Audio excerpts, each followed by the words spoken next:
You just heard from our founder, Wendy Gordon. Her company is called Pips Rewards. So it's a benefit program, and it allows consumers to vote with their money. So they get to be aligned with their social and environmental concerns. Our panel is here. David Teten, all the way down, FF Venture Capital. Next to him, Dave Lerner, Director of Entrepreneurship at Columbia University, and John Elton joining us here from Greycroft.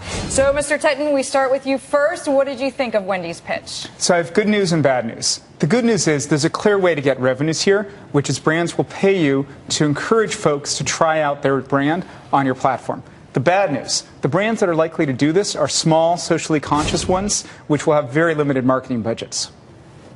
So you're just saying if they are at all conscious, they're not good businesses? Is that what I'm hearing? I'm saying that most of the brands in the socially conscious space are relatively small, and the ones that are larger are less likely to want to trial a new service like yours. That's part of your challenge, is the cold start problem of getting a new business like yours off the ground. Mr. Lerner, what do you think? Wendy, I think you have a great background for this.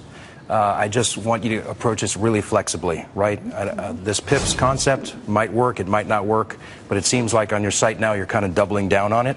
I would try to approach the technical build more flexibly and really listen to what your customers are telling you as you go through it. Mm-hmm.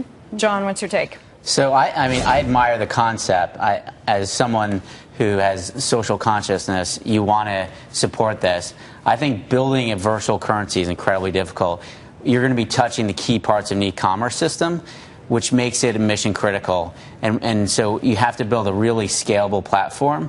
And the incentives in e-commerce can get very bizarre. So I think this is going to be a really difficult concept to get off the ground. I think the high-level concept, great. I'm a supporter of it. You have a great background for it, but the execution of it's going to be really difficult. So, Wendy, what is your take on all the concerns you've heard voiced here? Well, one, I really appreciate being on this show and hearing all this great advice. I have been on this path now for 2 years, just on almost a listening tour, trying to collect as much information about rewards, about currency, about user engagement. And I think I hear you, absolutely. And I think our sweet spot actually is that smaller, newer enterprise which does not have their own rewards program and is looking for a turnkey kind of strategy, which we provide. I'm going to jump over because I think the point that David made was a good one too, in that our platform is incredibly flexible and lithe and small, and we're trying to we really want to keep it that way, so that we can provide the best service for our partners as well as the best experience for our users. So, yeah, I didn't mean to cut you off. I was just going to say, as far as people being used to this kind of engagement with a brand, I mean, there's Tom's Shoes, there's Warby Parker eyeglasses. So in a certain way, the public is trained up. But how many businesses do you need on board to be profitable? Well, actually, we are revenue positive from the first day because of the way our business model is structured. And I am expecting to have as many as 80 affiliate merchant partners in our marketplace, essentially, by the end of the year. We are fast moving in that direction, and then we want to have, at a preferred and premium partner level, at least a dozen, and I think we'll probably have 24 by then. Dave Teten, I want to ask you, I mean, the two groups that seem to be most likely to vote with their wallets are millennials and baby boomers. So does she get any points for tapping basically the biggest demographic areas out there?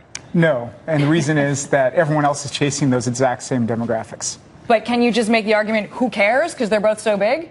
One of your challenges is that both areas you're targeting, loyalty programs and socially conscious actions, are very crowded. So you need to figure out some clear differentiation on the technology level that's going to make you the winner versus the other people in the room. John, you said this whole thing gets a little bit sticky in e-commerce and with reward. What did you mean by that? Yeah, I actually disagree with David. I think you actually can tap into those kinds of consumers. But my comment would be that the brands and people that might be willing to spend this with might have the most circumspect perspective on what really constitutes something that's green. So people that are trying to associate themselves with green or some positive impact that might not have a strong case, and you put yourself in a difficult position of being the judge of kind of who's green and who's not, and because that's what you say that you are, everyone's going to look to you for that, and if you mess up on it, it's going to damage your brand and make your case difficult. Wendy, do you have people working with you who are helping you editorially, to John's point?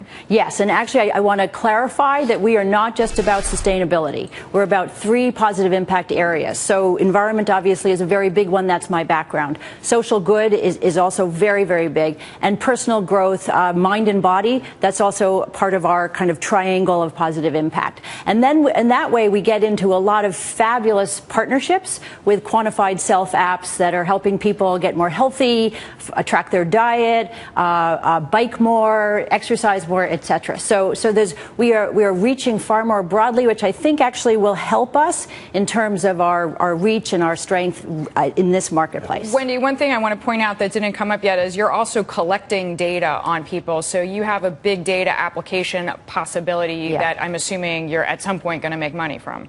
Yes, no, absolutely. We are, if to describe our platform, we're a tracking system. So we track absolutely every action that earns pips and every way that you use your pips. So let's imagine we have 1 million users by year 3, and they're taking 5 actions a month. That's 60 actions a year. We're going to have 60 million data points on real behaviors that actually have a positive impact. So we'll be able to provide that to our partners and to advertisers as well as to researchers. I think it's really got tremendous potential in terms of seeing how behavior change can be driven this way. Dave Teten, yay or nay, would you introduce Wendy to your partners? Unfortunately, probably not. I do think you're hitting on a really major problem, which is helping people do what they want to do. We all want to eat right, and most of us this morning, we eat the pastries. If you can figure out how to help people do what they want to do, what they know is best for them, you have $1 billion business. I'm just not quite convinced that this is the mechanism to do it. Dave Lerner. I think you've got, as I said before, an incredible background, but you have to be super focused in the middle. I went on the site. There's so much going on in there that I got a little lost. I think you should start with more of a problem set that's solving a real issue for a lot of people and just delight those customers. We've talked a lot about the partnerships. I have no doubt you'll set up an enormous amount of partnerships, but we need to delight the consumer that's going to come to your site as well. That's where I'm a little worried. John. So Wendy already knows my partner, so I don't have to introduce her. I love the vision, but I would not be an investor for the reasons I described. Okay, so a little bit more work to do, but Wendy, that's all right. Next challenge, right? Wendy, thank you very much. Thank you to our judges as well. Thank you. Dave and John.